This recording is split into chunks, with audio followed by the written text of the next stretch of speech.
bestbookbits.com brings you part 4 of the book, The Power of One More by Ed Mylett. This one we're going to jump into one more and the 5 principles of time management. Let's go. If you haven't done part 1, 2, and 3, click the link below to watch those again and let's get on with it. Every day is a new life to a wise man. Dale Carnegie. Everyone accepts there are 60 seconds in a minute, 60 minutes in an hour, and most of us still think there are 24 hours in a single day. You're probably thinking, of course we do. That's how many hours there are in a day, right? Now, if you're a high performer, not if you're a one more thinker. Instead, what if I could show you how to bend and manipulate time to your maximum advantage? One more thinkers don't get 24 hours in one day. I'm going to show you how we get 3 days in a single 24-hour block of time. I know it sounds crazy, but it's not. As much as everything else, this principle has contributed to my success since I first started using it more than 20 years ago. Along with the other time management principles I employ, I've used it to triple the number of days I have, and that has helped me triple my amount of productivity. One more thinkers perceive time differently, and now I'm going to teach you how to do the same thing. Your relationship with the perception of time. Time is a constant, but we treat time as a variable. How often have you heard these expressions? This day is taking forever. That month flew by. And my personal favorite, I can't believe the weekend is over already. Through our experiences, age, current circumstances, how much rest we get, and how busy we are, our perception of time is constantly shifting. Scientists call this mind time, and it's completely different than clock time. Mind time is what the speed of time feels like, and clock time is a constant chronology measured by the ticking hands of a timepiece on a wall. Time is a fundamental element of our being and how we perceive the world around us. Our sense of who we are is shaped by how our brain connects our memories, present sensations, and our anticipation of the future. Neuroscientists, linguistic, psychological, and cognitive experts have studied the perception of time extensively for hundreds of years. Among other things, researchers know that perceived duration is unique to every individual and does not focus on the singular sensory system. Instead, time perception is a blend of distribution system that involves the cerebral cortex, the cerebellum, and the basal ganglia. Here's a takeaway. Once you understand that you can alter how you perceive time, you can begin to bend time and use it to your advantage. Time is your most valuable asset. Time is more valuable than money. Money is a replenishable resource. You can always add more dollars to your bank account, but you can't add more time to your life. Your time is finite. If you're 40, you can't turn back the calendar and become 30 again. Authors, artists, songwriters, and poets have romanticized time throughout the ages. The 2 most powerful warriors are patience and time. The 2 most powerful warriors are patience and time. Leo Tolstoy, War and Peace. The wisest are the most annoyed at the loss of time. My favorite thought about time may be the simplest and is attributed to Benjamin Franklin, who said, "Time is money." When your time is over, you get no replays. You can't reclaim time. However, our most valuable asset is frequently manipulated. Mind time is perceived time and is directly related to the brain's interpretation of several variables. As we get older, the rate that our brain processes mental images and how quickly they are perceived decreases. It's part of the natural aging process. Our vision and brain plasticity lessen, and neural pathways that transmit information degrade, and these shifts lead us to sense of time speeding up. Even though on an individual act happens in a fraction of a second, it takes longer to get to the same place. We lose that fraction of a second thousands of times a day. There are several other variables we can't control as well. When we're physically tired, our brains can't transfer and process information as quickly. Our tired brains can't optimally see and make sense of visual, auditory, or tactile input. Our reaction time slows, and this also makes us feel as if time is speeding up. In reality, it's just us slowing down in relation to the rest of the world. That's why athletes who aren't well rested will play a bad game. Their ability to process is thrown off. that knocks their sense of timing out of balance. They can't see or respond to in-game variables effectively, which is one of the reasons why even the best shooters in the NBA sometimes go 4 for 20 from the field. Psychological trauma, drug use, intense feelings of fear or shock, ADHD, autism, depression, schizophrenia, and other factors also contribute heavily to altering perceptions of time. The 5 principles of time management. Over the past 20 years, I've immersed myself in the concept of maximizing my time to accomplish my goals. What I discovered early on is that you must respect the nature of time. High achievers universally embrace this as a foundation of their success, including me. As much as any other variable, your relationship to time can profoundly affect how far you go in life. I've tried all sorts of time management strategies. I've added and subtracted parts of various philosophies that make sense to me, and eventually I developed my own system that I refer to as the 5 principles of time management. If you can adapt and master these principles in your own life, you'll enjoy more success, make more money, be more productive, add layers of bliss, and build the life you were meant to enjoy. Let's take a look at these 5 principles. Number 1, add more days to your day. One more thinker should set aside the notion of a 24-hour day. The 24-hour day worked well before we had the internet, smartphones, wireless technology, computerized cars, jets, satellites, and other tools that let us expand our footprint and move at the speed of light. We can now send an email anywhere in the world in an instant. We can hold a teleconference with dozens or hundreds of people 24/7. Instead of going to the library or digging through an encyclopedia, we can Google anything and get answers in a matter of seconds. The ability to accomplish tasks have multiplied exponentially. Accessing information, people, and locations takes place with lightning speed immediacy. That's why, if you want to be a high achiever, the 24-hour day is an antiquated concept. In my world, for all of the one more thinkers, it no longer applies. We're now able to accomplish more in 5 minutes, 1 hour, or 1 day than we could in an entire week or month 100 years ago. Our ability to compress time is our ability to bend and manipulate time for our best purposes. Guess what that does for your goals? It puts them in your face like never before, and when you're closer to a goal, you naturally approach it with greater urgency. Here's a mindset you can put into practice today. It's effective. I've been doing it for more than 20 years, so I know it works. From time to time, you'll have one of those days where everything is falling in line. You're able to knock out a ton of stuff and be more productive in 4 or 5 hours than you are in one of your normal full days. Or maybe you've had a day where you knock out more than you have an entire month. What if you could replicate that rush every day? Here's how. Instead of approaching your day as a single block of time, divide your waking hours into 3 equal parts, or mini days. For me, that means my first day runs from 6 a.m. to noon. The second day is from noon to 6 p.m. and my third day is from 6 p.m. until midnight.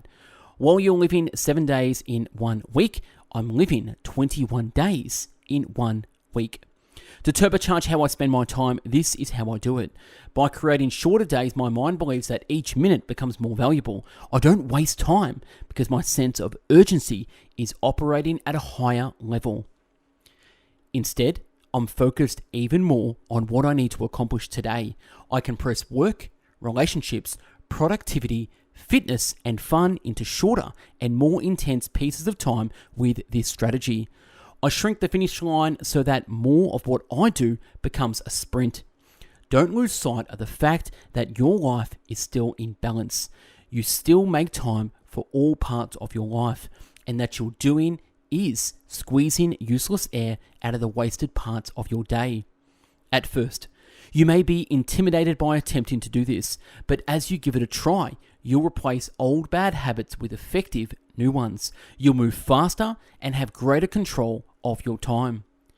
Here's the cool part if you implement this mindset. Imagine the compounding effect of working 21 days a week for a month, a year, or a decade, or for the rest of your life. Now compare that to people you compete against who look at their days as a single 24-hour block of time. In my mind, I'm living more than 1,000 days in the same time frame as others who think of themselves as living in a 365-day year. Who is the advantage? You already know the answer.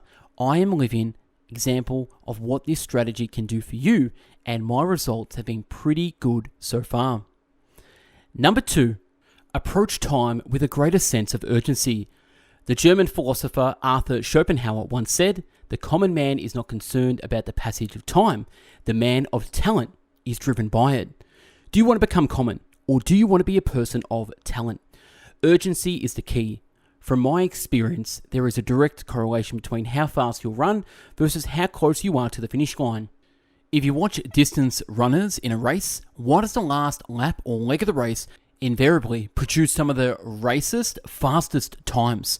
In a 26-mile marathon, you keep a steady pace. As you get closer to the finish line, your adrenaline kicks in and you find another gear. You push yourself because you're closer to completing your task and crossing that finishing line.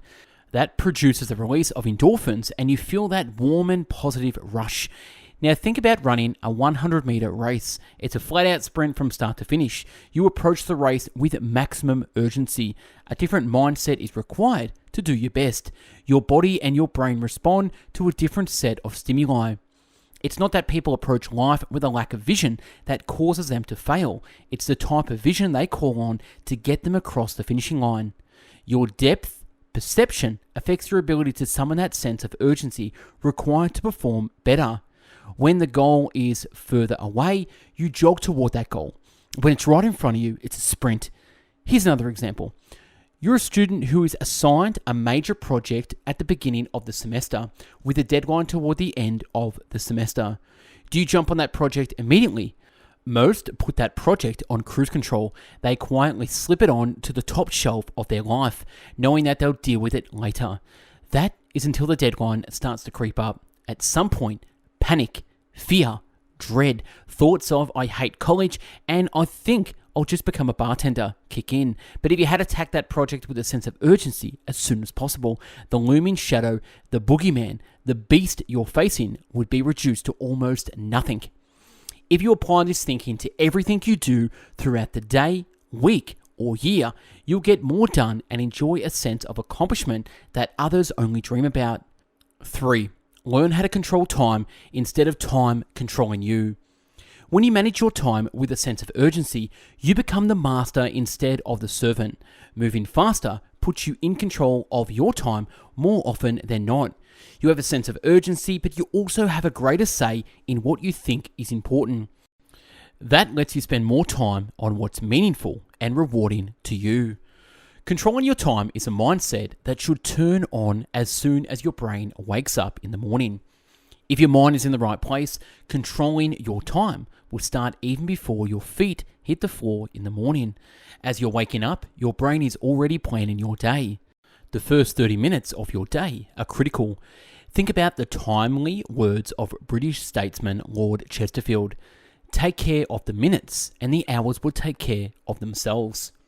How you approach the first 30 minutes of your day will set the tone for the balance of the hours to follow. That means staying away from your phone, computer, television, or any other form of input that can distract you from what's important in your life. Instead, use that 30 minutes to plan out your day. Review your meetings, phone calls, and projects. Create priorities, meditate, pray, stretch. Practice equanimity, reaffirm your standards, and update yourself on your goals.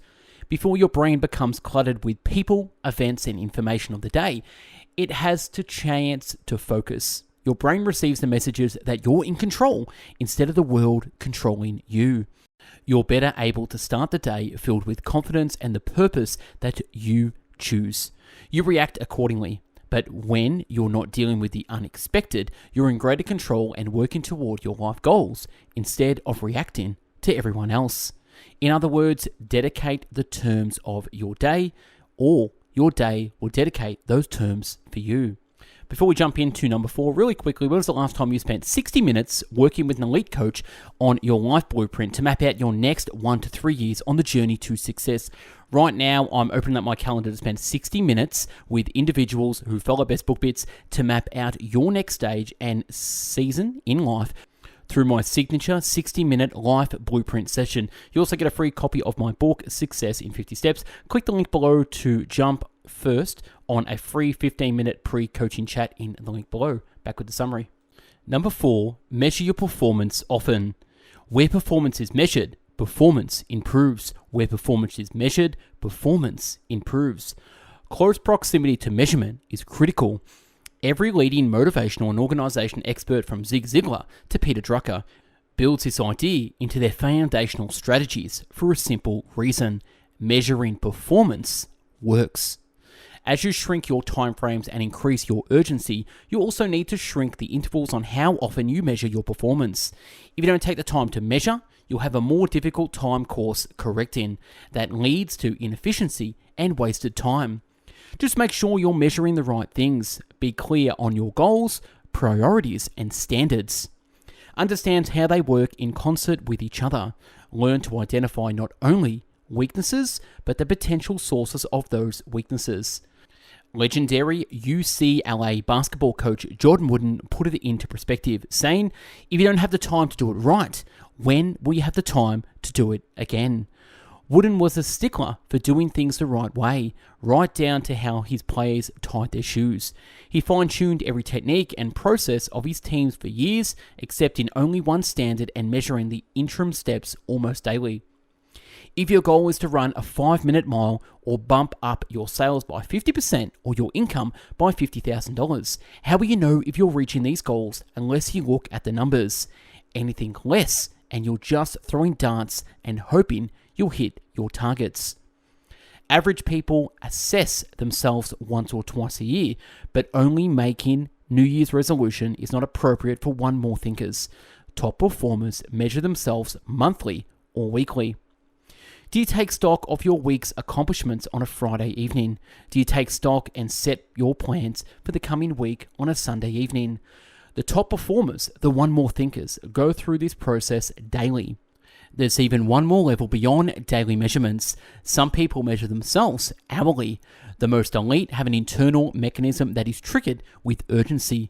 I have trained myself to do this, and I'm not lying when I tell you, as hard as it sounds, this discipline has served me well.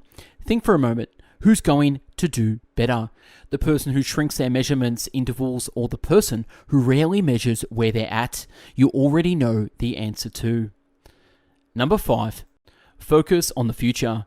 Too many people are stuck in the past. That kills their ability to be productive in the present and robs them of making plans for the future. The past is gone forever, but until you let it go of it, the past is a thief and steals your ability to dream and imagine. You need to spend time thinking about your future because that's where you're heading. You must also stay connected to the present because that's how you build a better future. It drives me nuts when I see so many people stuck in a loop and how their lives would be different today. If only that one big thing had been different. People getting out of bad relationships or trying to distance themselves from poor family dynamics are particularly vulnerable to past thinking. This isn't to say you shouldn't address the trauma of your past. You must find a way to process it and move forward. If you can't, the only person you're hurting is you and the people you care about right now. Conversely, don't fall into the trap of falling in love with your past if you've had great things happen. Whether you've earned or an advanced college degree, got a big job promotion, got married, and so on, those things are nice. But if you rest on those laurels too much, you're still not living in the present and building a better future. As Coco Chanel once said, don't spend time beating on a wall, hoping to transform it into a door. One more thinkers have the innate ability to spend time dreaming and imagining about their future while taking decisive actions in the present to shape what lies ahead. Changing others' perception of you. When you incorporate the 5 principles of time management into your life, how others see you is going to change too. When people see you're no longer wasting time, they begin to not waste your time. They see you're also no longer spending too much time taking care of other people's priorities because you're too focused on taking care of your own. At work, you need to be reasonable about this. Find a way to make your employer's goals your goals and blend the two to create harmony. Your friends, family, and co-workers will understand that you're in an attack mode in your life instead of a react mode. They will respect you and your relationship with them will be redefined. It's an added benefit that alters your life because your newfound time management is actually newfound life management. Also, as you change your approach to time, you'll be open to meeting new like-minded people and embark on new projects and adventures you may have thought were just a pipe dream. Let me leave you with this one final thought about time management from Charles Darwin. A man who dares to waste 1 hour of time has not discovered the value of life. Stop wasting time and start bending time to your advantage to get on. Now that's a wrap on this book summary, The Power of One More. Let me know what you think in the comment below. Subscribe to the YouTube channel. Check us out on Spotify, Google Podcast, Apple Podcast. We've done 1,000 book summaries in video, written, and audio format. If you need some coaching, I do one-on-one personal development coaching. I also do business consulting, YouTube consulting, and if you want to write a book, let me know too. I help people write their first book, busy entrepreneurs and busy business people who want to write a book and have something to say. So click the link below, jump on a free 15-minute chat with me, and let's talk further. Thanks for watching and listening. Have yourself an amazing day. Take care. Bye-bye now.